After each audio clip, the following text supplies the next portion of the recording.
Chào mọi người đã đến với No Pen No Game. Mình là Duyên, là một họa sĩ game. Đây là series mình sẽ chia sẻ những kiến thức, kinh nghiệm cũng như những trải nghiệm thú vị trong quá trình mình làm nghề. Hy vọng rằng những chia sẻ này sẽ mang đến nhiều thông tin hữu ích cho mọi người cũng như truyền cảm hứng đến những ai đang có ý định trở thành một họa sĩ game nhé. Hôm trước thì chúng ta đã cùng nhau vẽ một lọ thuốc theo phong cách anime hoạt hình Nhật Bản. Thì hôm nay chúng ta sẽ vẽ theo phong cách hoạt hình Âu Mỹ, cartoon. Đặc điểm cốt lõi của style cartoon này thể hiện qua cái việc mình dẫn khối, tập trung vào việc phóng đại và cách điệu. Giống như khi mình vẽ một nhân vật, nếu như mà các bạn vẽ nhân vật theo phong cách chibi thì sẽ tập trung vào đôi mắt, phóng to đôi mắt và làm cho mọi thứ trở nên đáng yêu. Nhưng đối với phong cách cartoon này không phải lúc nào mình cũng sẽ phóng to đôi mắt, mà mình phải nhìn toàn diện trên gương mặt của nhân vật. Và mình sẽ bắt cái đặc điểm nào nổi bật và đặc trưng cho nhân vật đó nhất. Nên đôi khi cái phần phóng to của mình sẽ là mũi, hoặc là gò má, hoặc là bộ râu. Hoặc như khi mà mình mô tả một cô gái xinh đẹp thì ngoài việc diễn tả đôi mắt, mình cũng sẽ phóng đại đôi môi. Bởi vì theo quan niệm thẩm mỹ phương Tây thì một cô gái xinh đẹp sẽ có một cái bờ môi rất là dày, gợi cảm. Nên lúc nào mình cũng sẽ vẽ một đôi môi rất là dày dặn. Như khi mà make up theo tông Tây thì mình sẽ trang điểm full môi. Còn đối với style chibi thường mình sẽ mô tả môi hoặc là miệng chỉ là một cái đường cong mỏng. Nếu như mà có tô son thì cũng sẽ tô son theo kiểu rất là nhạt và tô lòng môi, tô ombre thôi chứ không có tô đầy. Có thể ở đây khi mà mình vẽ cái lọ thuốc này mọi người sẽ thấy nó sẽ không có một sự khác biệt rõ ràng, nhưng mà thực chất mình cũng có cách điệu ở một số chi tiết. Thì mọi người xem thử coi là mình cách điệu ở đâu nha. Mình sẽ bật mí phần này ở cuối clip. Sau khi mà phác thảo xong thì mình sẽ bắt đầu đi line, tức là đi viền cho cái lọ thuốc của mình. Một trong những cái đặc điểm rất lớn của cái style này đó là viền rất là dày, sử dụng những cái màu đậm và sắc giống như là màu đen. Trong quá trình vẽ thông thường thì mình sẽ dùng cái tính năng brush mình đi line, nhưng mà trong quá trình làm việc thực tế thì sẽ có rất là nhiều cách giúp cho bạn đi line một cách nhanh chóng, mượt mà, ổn định hơn. Mình có thể dùng tính năng pen tool hoặc là mình cũng có thể dùng tính năng blending option. Mỗi cái đều có ưu và khuyết điểm của riêng nó, miễn sao mình dùng cái nào mình cảm thấy thuận tiện và nhanh chóng cho mình thì mình cứ dùng cái đó thôi. Nếu các bạn thích thì mình sẽ có thể làm một cái video clip riêng hướng dẫn những cái cách line này. Còn mình thì ở đây mình sẽ dùng cái phương án mình hay sử dụng nhất và thuận tiện cho mình nhất, đó là mình dùng blending option. Và khi sử dụng blending option thì mình không có cần phải vẽ line ngay từ ban đầu mà mình có thể thêm nó vào cuối cùng.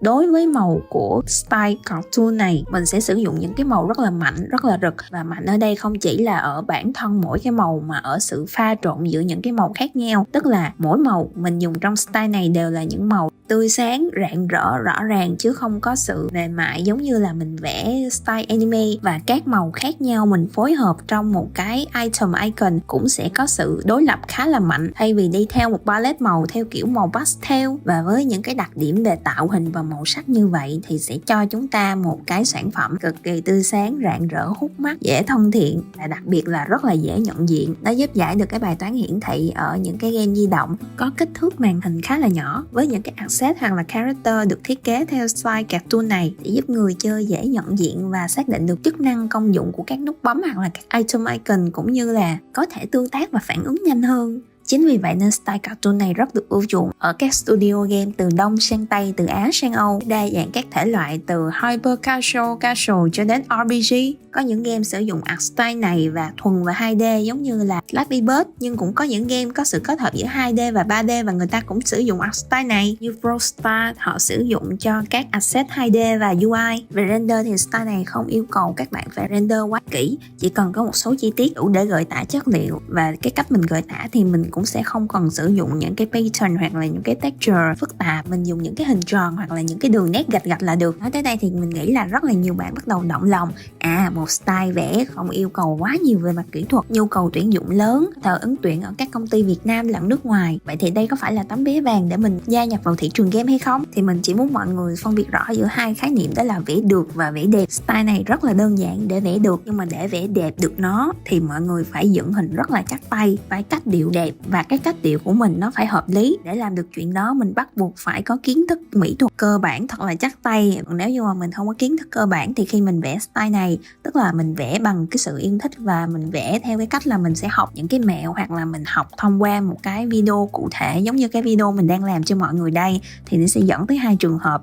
Một, đó là mình vẽ hoài mà không hiểu tại sao mình vẫn không thể vẽ đẹp được như người khác, trong khi mình làm đúng từng đó bước, cũng là những cái màu đó, cũng là những cái đường line đó, mà tại sao tranh của mình vẫn có thiếu một cái gì đó. Cái thứ hai là nếu như mà mình chỉ học máy móc, chỉ cần có một sự thay đổi rất nhỏ thôi là mình cứng người liền. Ví dụ như thay vì mình vẽ một cái lọ thuốc thì mình vẽ một cái chai thuốc, hoặc là mình vẽ một cái bình thuốc, là bắt đầu mình sẽ không biết phải cách điệu nó như thế nào để đẹp được giống như người ta.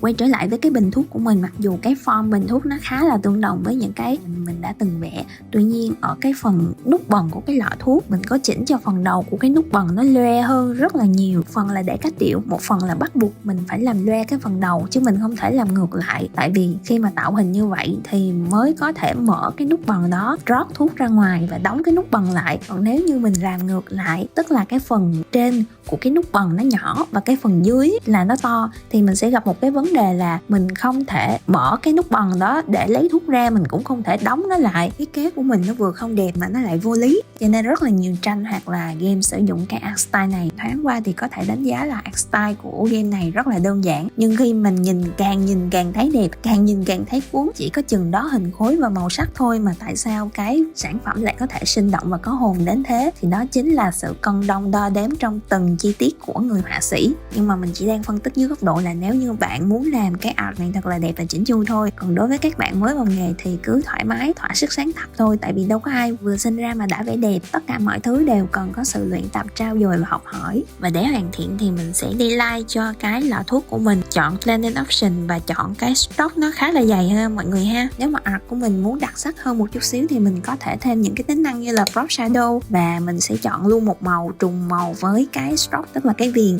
thì mình sẽ tạo ra một cái hiệu ứng kiểu như nét thanh nét đậm vậy đó. Và tên lọ thuốc theo phong cách cartoon đã hoàn thành rồi. Nếu muốn mình chia sẻ thêm bất cứ art style nào hay được sử dụng trong game hoặc trong quá trình vẽ có vấn đề nào chưa rõ thì mọi người đừng ngần ngại mà comment ngay nha. Đừng quên nhấn like, share và subscribe để không bỏ lỡ bất kỳ video nào trong series No Pen No Game. Cảm ơn các bạn rất nhiều và hẹn gặp lại các bạn trong những video tiếp theo nha.